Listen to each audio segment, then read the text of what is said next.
નમસ્કાર, તમે જોઈ રહ્યા છો મારો વાત ન્યૂઝ। મહેસાણાના વડનગર ખાતે સેલિંગ ધ મોન્સૂન્સ અંતર્ગત સેમિનાર યોજાયો। મહેસાણાના વડનગર ખાતે દર્શક ઇતિહાસ નિધિ તેમજ પુરાતત્વ અને સંગ્રહાલય નિયામક ગુજરાત સરકાર દ્વારા સેલિંગ ધ મોન્સૂન સેમિનાર યોજવામાં આવ્યો। અનંત અનાદિ ઐતિહાસિક નગરી વડનગર ખાતે 2 દિવસ કોન્ફરન્સ સેમિનાર ચાલશે। આજે 5 એપ્રિલ નેશનલ મેરીટાઈમ ડેની ઉજવણી અંતર્ગત વડનગર ખાતે દેશના ખૂણે ખૂણેથી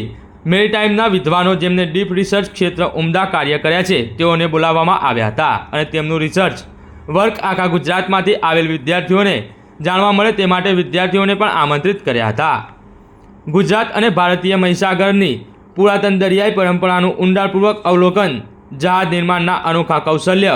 તારાઓને જોઈ તેમજ નક્ષત્રો દ્વારા નેવિગેશન અને દરિયાઈ વેપાર માર્ગોને જીવંત રાખનારી ધાર્મિક સાંસ્કૃતિક પરંપરાના રોમાંચક પ્રસંગો વિશેની જાણકારી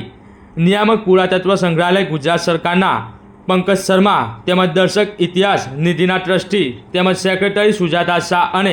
additional director general archaeology survey of ઇન્ડિયાના આલોક ત્રિપાઠી ઉપસ્થિત રહી માહિતી આપી હતી। મારું નામ ડોક્ટર સુજાતા શાહ, હું દર્શક ઇતિહાસ નિધિની ટ્રસ્ટી અને સેક્રેટરી છું અને આજે આપણી અનંત અનાદિ ઐતિહાસિક વડનગર નગરીમાં 2 દિવસની કોન્ફરન્સ કરી રહ્યા છીએ। એમાં ખાસ કરીને આજે જે 5મી એપ્રિલે નેશનલ મેરીટાઈમ ડેની ઉજવણી છે એ નિમિત્તે અહીંયા દેશના ખૂણે ખૂણેથી અમે જે મેરીટાઈમમાં જે લોકો જે વિદ્વાનોનું ડીપ રિસર્ચ છે અને ઊંડા કાર્યો કર્યા છે એને અમે અહીંયા બોલાવ્યા છીએ। એ લોકો એમનો રિસર્ચ વર્ક અહીંયા રજૂ કરશે અને ઇતિહાસના આખા ગુજરાતમાંથી જે અમે વિદ્યાર્થીઓને આમંત્રિત કર્યા છે, રિસર્ચ સ્કોલરોને બોલાવ્યા છીએ, એને આનો ફાયદો મળે અને આટલા વર્ષો સુધી મેરીટાઈમ એ એક એવો વિષય હતો કે જે નિગ્લેક્ટેડ હતો। હમણાં થોડા વખતથી એ લાઇમ લાઇટમાં આવ્યો છે અને વિદ્યાર્થીઓને આપણા જૂના સમયની નેવિગેશન ટેકનિક કે થોડું એસ્ટ્રો આપણે જેને ભવિષ્ય કહીએ એ જોઈને, તારાઓને જોઈને અને જે નેવિગેશન કરતા હતા, જેમની પાસે એ વખતે કોઈ બીજા અદ્યતન સાધનો નહોતા અને છતાં પણ એટલું એક્યુરેટલી કરતા હતા કે જે આપણો એક અદ્ભુત ખજાનો છે જે ધીરે ધીરે ઘસાઈ રહ્યો છે। હજારો વર્ષ, 1000-2000 વર્ષના અનુભવે આ ઊભું થયું છે અને એ આપણા વિદ્યાર્થીઓ જાણે, પરદેશના લોકો તો જાણે છે, એના ઉપર રિસર્ચ બી કરી રહ્યા છે, પણ આપણે ભારતના લોકો, ભારતના વિદ્યાર્થીઓ એને જે નિગ્લેક્ટ કરી રહ્યા છે એ અંગે એમને વધારે માહિતી આપી અને આખું એક નવું કાર્યક્ષેત્ર ભવિષ્યના વિદ્યાર્થીઓ માટે ખુલે એ માટેના અમે પ્રયત્ન કરી રહ્યા છે। એ જ રીતે શિપ બિલ્ડિંગ, આપણે જ્યારે વહાણ અથવા બોટ બનાવતા હોઈએ તો ઝીણી ઝીણી વિગતો ધ્યાનમાં રાખીને કે ભરતી આવે, ઓટ આવે ત્યારે જ્યારે એક એક ગાંઠ મારવાની હોય, એ ગાંઠ 1 ઇંચ પણ જો આગી પાછી થઈ ગઈ તો જ્યારે દરિયામાં દરિયાઈ લાલ જતા હોય ને જ્યારે મહિનાઓ સુધી એ વહાણખેડુઓ દરિયામાં રહેતા હોય ત્યારે જે પ્રિસાઇઝનેસથી કરવી જોઈએ એ અત્યારે અદ્યતન સાધનો તો છે, પણ એ વખતે આપણે લોકો જે રીતે કરતા હતા એ આખી વસ્તુને ફરીથી રિવાઇવ કરી અને દુનિયા સામે લાવવાના અમે પ્રયત્ન કરીએ છીએ અને એ અંગે આજે આ 2 દિવસની આપણી કોન્ફરન્સનું અમે નિર્માણ કર્યું છે અને આમાંથી મને ખાતરી છે કે અમારા વિદ્યાર્થીઓને, ઇતિહાસના લોકોને કંઈક ને કંઈક નવું જાણવાનું મળશે અને નવું ભાથું લઈને અહીંયાથી એ ભવિષ્યની રેખા કાંગરશે। Professor Alok Tripathi, additional director general archaeological survey of India. कौन सा सेमिनार और उसका उद्देश्य? गुजरात राज्य पुरातत्व और दर्शक इतिहास निधि के सानिध्य में जो एक अंतर्राष्ट्रीय सम्मेलन का आयोजन किया गया है, जिसका विषय है selling the monsoon, ship building, navigation and trading network of the Indian peninsula and the Indian ocean. इस सम्मेलन में जो विभिन्न क्षेत्रों के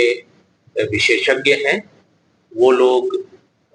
शिप बिल्डिंग के बारे में, मैरीटाइम ट्रेड और कॉन्टैक्ट के बारे में, नेवी नेविगेशन के बारे में और इससे जुड़े हुए जो भी तकनीकी विषय हैं उस पे 2 दिनों तक जो है वो संवाद करने वाले हैं। और आपको पता होगा कि भारत का जो मैरीटाइम हिस्ट्री है वो बहुत ही समृद्ध है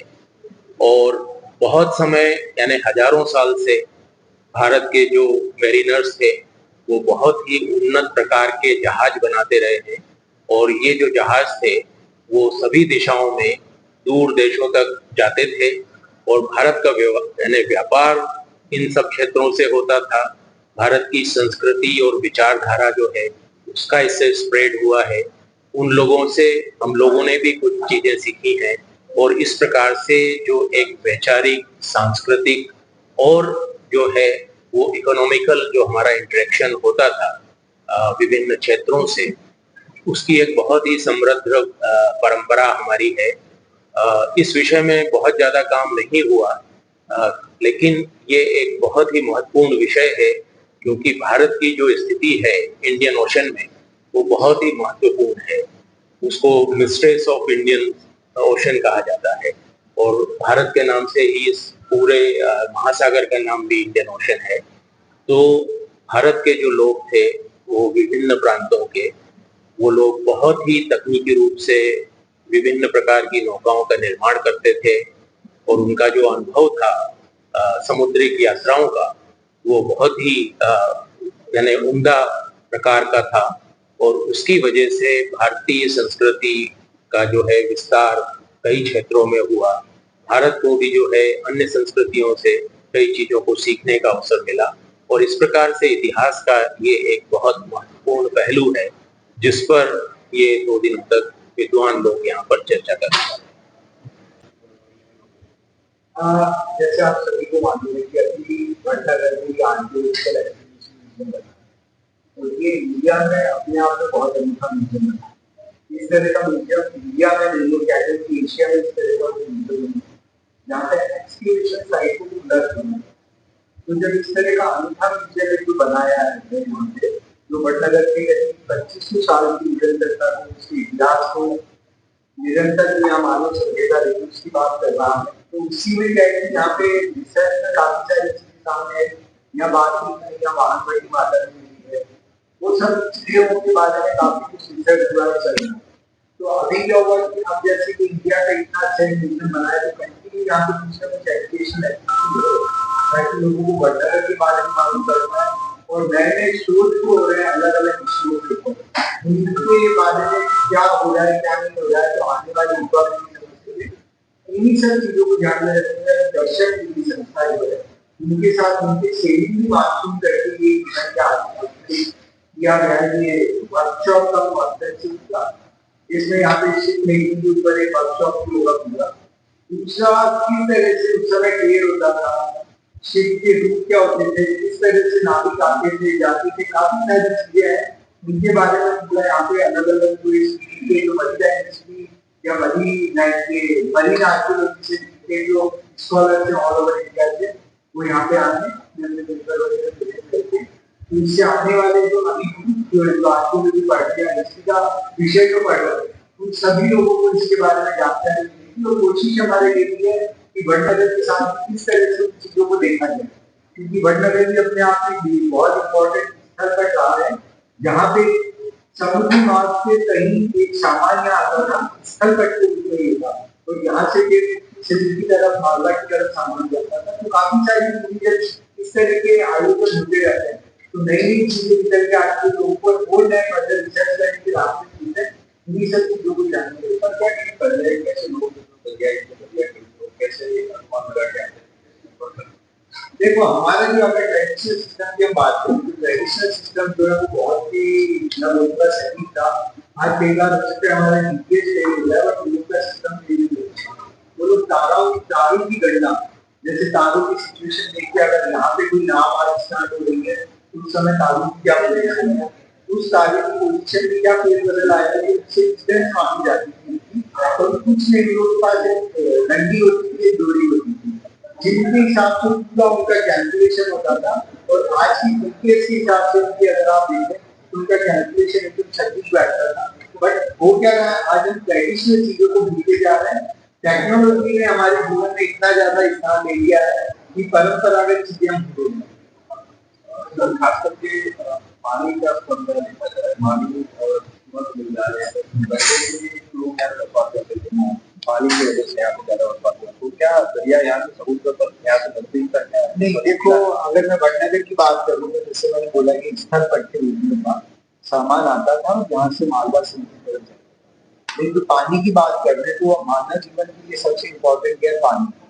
तो यहाँ क्या है कि वाटर का जो मैनेजमेंट किया है, लोग बात पहले तो वाटर मैनेजमेंट टेक्निक को जानते थे। अब यहाँ जैसे काफी एविडेंस हमको मिल रहा है कि वडनगर में 360 के आसपास वाटर बॉडीज हुआ करती थी और आज भी करीब 56 वाटर बॉडीज एक्टिव हैं।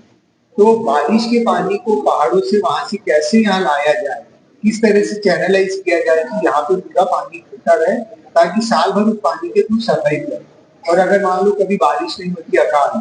तो इतना पानी ये लोग रखते थे कि 2 या 3 साल तो सर्वाइव कर सके। इसके बाद आपने देखा होगा वडनगर पूरा एक फोर्टिफाइड वॉल है, चारों तरफ ईंटों की दीवार बनी हुई है। अलग अलग टाइम पीरियड में अलग अलग ईंटें बनी। ईंटें बनाने के लिए मिट्टी की जरूरत थी, तो मिट्टी बनाने के लिए उन्होंने खड्डे खोदे होंगे, पिट्स खोदे होंगे, जिनसे ये ईंटें बनी।